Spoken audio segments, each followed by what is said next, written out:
kasari, welcome sa aking YouTube channel. Ako po si Lisel, ang yung tinderang taga Batangas. For today's video, ay share ko sa inyo itong in-order ko sa Lazada. Napakalaki nito at napakabigat. Karamihan ng ating mga sari-sari store owners, ito yung gustong-gusto nilang bilhin. At ito nga, pangalawang beses ko nang bumili nito, pero yung una ay napakaliit lang nung binili ko. So ito mga kasari ay unbox ko at papakita ko sa inyo kung paano mag-assemble. Sana kaya ko, dahil sa bigat nito. Yung una kong biling ganito, ayan, nakalimutan ko na kung paano in-assemble, kung anong una nating ikakabit. Dapat dito may technique para hindi matwist yung gagawin natin ditong pag-assemble. I-unbox muna natin ito mga kasari.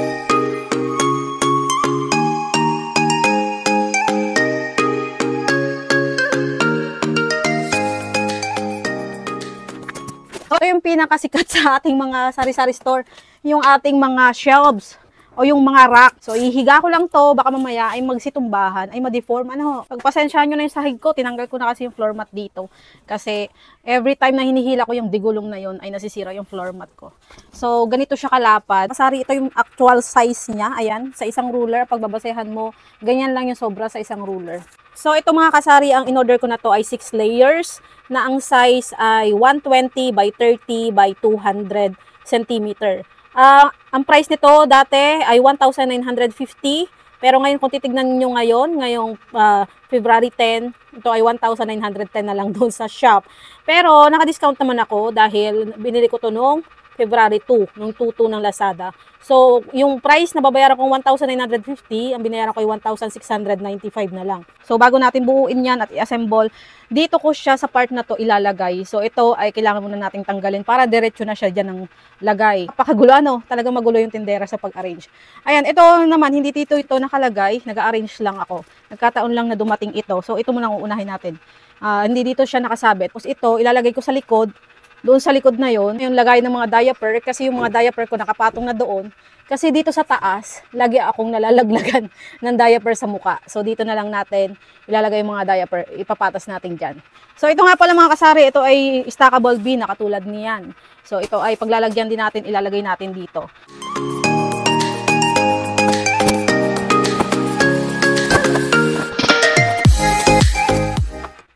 So ito mga kasari, yung kanyang laman. Ayan, ito yung mga pang-connector. Kasama siyang screwdriver, mga tornilyo. Kala ko boltless ito. Ayan, ito, marami. Ito yung rubber dun sa lagay ng paa. Ayan, ito, nagtataka ako. Sinukat ko to. Siguro pag dudugtungin to, since ang atin namang frame ay 4 lang na nakatayo. 8 ito. So, ito yung pagdudugtungin. Umpisahan ko na kung kaya ko. Pero are muna ang tatanggalin natin, magulong are. Ito naman ay may instruction dito kung paano siya i-assemble. Para ipagdugtong, kailangan ng tornilyo doon na nakalock. Ayan, nakalock. So yan, para lang mag-lock, dapat ganyan. So una muna natin i-assemble yung mga frame niya, tapos saka natin ilalagay yung mga layer niya. Ayan, yung mga planks. Ayan, problema ko nga pala dito kung paano ko ito hahakutin. Kasi yung mga karton ko na ibenta ko na. Kabibenta ko lang kanina. Ang mura ng karton, grabe.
kasari, ito yung paano siya mag-assemble. Ito muna ang unahin mo, ito muna ikakabit mo. Huwag mo munang itutornilyo doon. Dito muna sa parteng baba. Para, pag ilalagay mo na yan, saka mo siya itutornilyo dito. Ayan. Tapos huwag nyo muna tong sikipan kasi mag-a-adjust pa yan dito. Para makita mo yung butas na pagsusuklutan dyan ng tornilyo. At saka dito. Dapat hindi mo na siya masikip lahat. So, ganun din dito. Last layer na tong inilalagay ko. So, yan.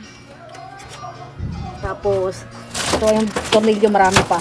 Nasira ko na yung kanilang ibinagay na yung free nila na ano, ganito, screwdriver. Naputol na. So, tapusin ko lang to at gabi na, may nagbibidyo kayo na, baka makapiright tayo, ano. So, yan mga kasari, natapos ko na. Anong oras na ba? Kanina pa ako nag-umpisa. Ayan. Ayan, na-check ko na rin lahat ng tornilyo. Napasikipan ko na rin siya. Kailangan lahat masikip, ano, para safe. Ngayon dito sa baba, mga kasari, plano ko ilagay dito yung soft drinks kaso sagaran siya. Ayan. Meron kasi itong, ayan o. Yan, meron siya nakaumbok sa gitna. Kaya pag nilagyan mo siya ng soft drinks, baka yung sa parteng gitna hindi mo na malagay. Ngayon ay sobrang gulo ng tindahan ko. Tignan nyo naman. Ngayon siya kagulo. Ayan. Ang gulo-gulo, diba? Ganyan siya kagulo mga kasari. Ayan pa. Ang dami kong gagawin. Dito pa yung nakatambak. Yung isa kong lagayan nandun sa labas. So, yan yung mga ano ko. Ang hirap magbenta. Meron pa ako ditong i-display. Hirap magbenta pag magulo. Hindi ko na makita yung paninda ko kung nasaan. At kailangan ko tong tapusin para wala na akong gagawin bukas. Kasari, kung mapapansin nyo, magkakaiba yung size ng spacing nila. Mas malaki dito sa gitna. Kasi gusto ko sana ilagay yung aking, ito yung standing ito, para yung mga candies ko, makakalat na dyan, para madaling makapamili. Kasi tignan mo nyo dito, hindi na to kita ng mga bata, ditong nasa ano. Kulang ako ng lagayan dito sa harapan. Pero pinag-iisipan ko rin kung anong gagawin ko dito. Ito ay sinukat ko na doon sa size ng estante. Kaso baka mamaya masagi, malaglag. So pag-iisipan ko muna, meron din akong parating na lagayan. Yun ay ano, lagayan ng sapatos talaga. Pero maganda rin siya, kulay puti ang in-order ko. Pwede rin siyang ilagay dito. Tapos yung estante na yun, doon ko na lang yun. Tatanggalin ko lang yung mga laman nun. Papalitan ko ng mga pambata para naka-display. Ayan. Tapos, yan, ayusin ko lang. Ito tatanggalin ko ng mga kasari para yung nandito ay malagyan. Kaya lang naman ako nagsasabit dito kasi wala na akong mapaglagyan. At magulo siya tignan pag may mga nakasabit. So tatanggalin ko na yan para makita yung i-display ko doon sa likod. Ayan mga kasari, atin munang bubuksan itong ating stackable bin. Malaki pala to. Kaya pala to ng mga powder. Ala, malaki eh. Tignan ko muna ha. I-compare ko muna. Baka namamalikmata lang ako. Ito kasi yung dati kong binili, 36 pesos. Ngayon bumili ako kasi sa price ako tumitingin. Hindi na sa size. Kasi ang hirap i-ano ng size doon. Sa price ka na lang tumingin. Tama lang pala mga kasari. Ayan, magka-size. Ayan, ito ay regalo ko sa aking tindahan at regalo ko na rin sa aking sarili. Dahil ako hirap na hirap mag-display pag wala nang malagyan. Yung tipong hindi mo pa na-display, napapagod ka na kasi wala kang malagyan. Doon pa lang sa pag-iisip kung paano mo i-display yung mga pinamili mo. Eh, napapagod na yung utak mo. Kaya ngayon, ito, para naman mapanatag na ako kahit masikip na dito sa tindahan, ay bumili na ako. Pero, dito naman, dati na siyang may lagayan. Pinalitan lang natin para mas malinis, mas madaming paglalagyan. Kasi yung nakaraan, hindi mo ma-maximize. Hindi ko ma-maximize yung lagayan na yun. Ito kasi, mahaba na siya. Napataas nga yung bili ko. Kasi, sobrang taas niya mga kasari. Hindi lang siya makita dito. Pero sobrang taas niya. Kasi taas siya nung ito kong lagayan. Dito tayo, pupunta tayo sa likod dito. Ayan, dito tayo sa likod. Titignan natin kung gaano siya kataas. Ayan siya oh. Ito kasi ay 200 cm mula taas hanggang baba. Tapos ito 120 cm. Tapos yung lapad niya ay 30 cm. Ang una kong order ay mas malaki, 40 cm. Kaso naisip ko nga pala, matatakpan nga pala itong mga paninda ko dito pag sobrang lapad na. Katulad ng mga dilata dyan, matatakpan na. Hindi ko naman siya pwedeng i-adjust pa rin eh. Kasi may lababo tayo dito. Ayan, wala na, sagad na dyan. May lababo kasi dito. Yun nga pala, promise ko i-share ko sa inyo ba't may lababo dito. Una, kaya may lababo dyan, ang una ko nasa isip, talaga, kung hindi mag-click yung sari-sari store ko, paupahan na lang itong tindahan ko na to. Tapos, yun, gagawin ko doong kwarto, yun, yung parteng yun, kwarto. Tapos, ipapabaklas ko to, may space pa dito, lalagyan ko ng pinto, dyan ko ilalagay yung terrace-terracean, kasi yung kalsada doon na. Tapos, nung umukay na tong tindahan, naisip ko, itong lababo, palagyan ko na rin talaga siya ng gripo. Dito na ako gagawa ng yelo. Kaso, masikip pa rin. Kahit in-upgrade ko na yung tindahan ko, masikip pa rin siya. Kaya yung mga school supplies ko na lang ang inilagay ko dyan. Kasi pag may gripo dyan, baka mabasa yung mga paninda ko dito.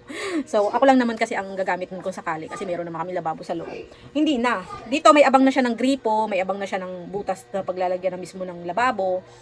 meron na rin siyang ano doon, PVC palabas. So, ano na lang talaga, lababo na lang, saka yung pinaka-gripo na lang ang ilalagay dyan. Magiging ano na yan, lababo na talaga. So, yan ang ginawa ko na lang ng patungan. Tapos yung ilalim, ginawa ko na lang ng bodega, bodegahan. Kaya meron din siyang CR dito. Ito ay CR, itong likod na to, para yun, pag pinaupahan may CR na, di ba? Ayan nga. Pero, yun nga, dahil nasisikipan ako, gusto ko sanang ilipat ulit yung tindahan ko doon sa parte ng bahay namin na mas malapad. Sari-sari na ano. Ay, parang nasisikipan ako. Tapos, napalit pa yung entrada ko ng tindahan. Na lagi ako nung problema na pag meron akong binibiling mga pambata, kasi yung mga pambata, kailangan niya natuturo ng bata, napipili, na nakikita nila. Yung iba, naka-stack muna, kasi hindi na siya kasya dun sa harapan ng tindahan ko. Naka-stack muna yon. Tapos, pag naubos yung iba kong naka-display, saka ko lang inilalagay dun sa harapan, pag may pwesto na, pag may space na. Pag walang space, nakatago muna. Isa yan. At magulo na, katulad nga kanina, may nakita akong Sprite 1.5. Ayan, natabunan siya dito. Ayan, natabunan siya dyan. Ano bang nakatabon sa kanya? Mga juices ko. Hindi ko napansin, may 1.5 pa pala ako dyan. Bumili na ako ng bumili ng 1.5. Expired na pala siya. Ngayon nilagay ko dito sa ref. Ayan, expired nga ay February 1. So, plano kong inumin na lang namin. Kaya kayo mga kasari, kung gusto nyo mas organize ang yung tindahan, ay mag-invest na kayo ng patungan. Ito naman, ang binili ko, ay hindi naman siya nabubulok. Wag lang siya mayupi-yupi. At sana hindi siya kalawangin. Iniisip ko kasi kung kahoy o ganitong metal yung bibilihin ko. Kasi baka pag kahoy... Pa-shoutout nga! Nagbablog ako. Hi guys! Hi guys daw. Hi guys! Subscribe, Lisel Damdam. Ayan mga kasari, kasi pag kahoy baka anayin o kaya bukbukin o baka ano, sa bagay pwede mo naman palitan yon. Ito kasing metal, mas matibay siya. Kasi pinagbasehan ko yung presyo, mas mahal yung metal.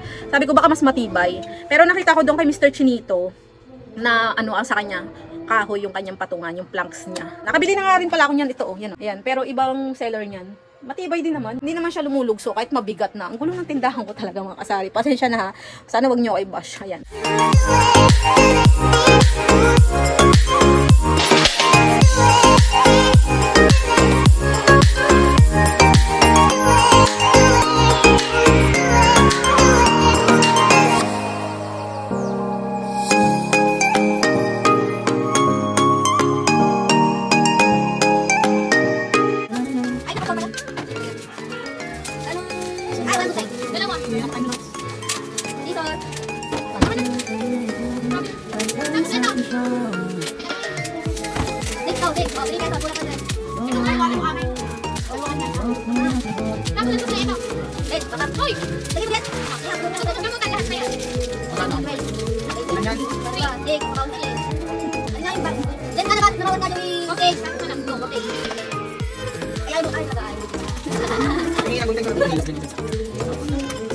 Alin nga?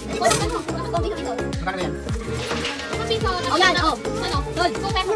Oh, ayan, 3. 14.50.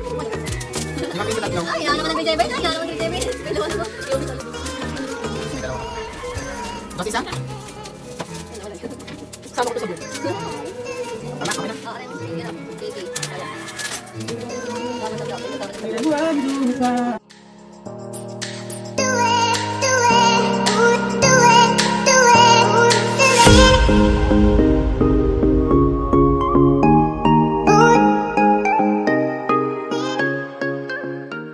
So yan na guys. Ayan na lahat. Hindi pa yung final. Pagod na ako guys. Pagod na ako. Bukas ko na ulit tatapusin. Gabi na ho. Kakain na ako. Bukas na lang ulit. Pero yan, na-set up na natin maghapon. Hindi siya mahirap i-set up. Hindi siya mahirap i-assemble. Matagal lang siya magtornilyo. Iba ang matagal sa mahirap. Matagal lang. Ayan. So bukas ko na rin to tatanggalin. Yan, para maaliwalas dito. Yan. May naghahamon ho din ng barik. Sige. Ate din na? Arehong inahamon. Tanda na. Ano, babarek? Iba ko sa inyo. Makikikain muna sa birthday ha. Meron pa ga? So hanggang dito na lang mga kasari. Salamat sa inyong panonood. Sa hindi pa nakaka-subscribe, please subscribe sa aking YouTube channel, Lisel Damdam. Salamat mga kasari. Bye-bye.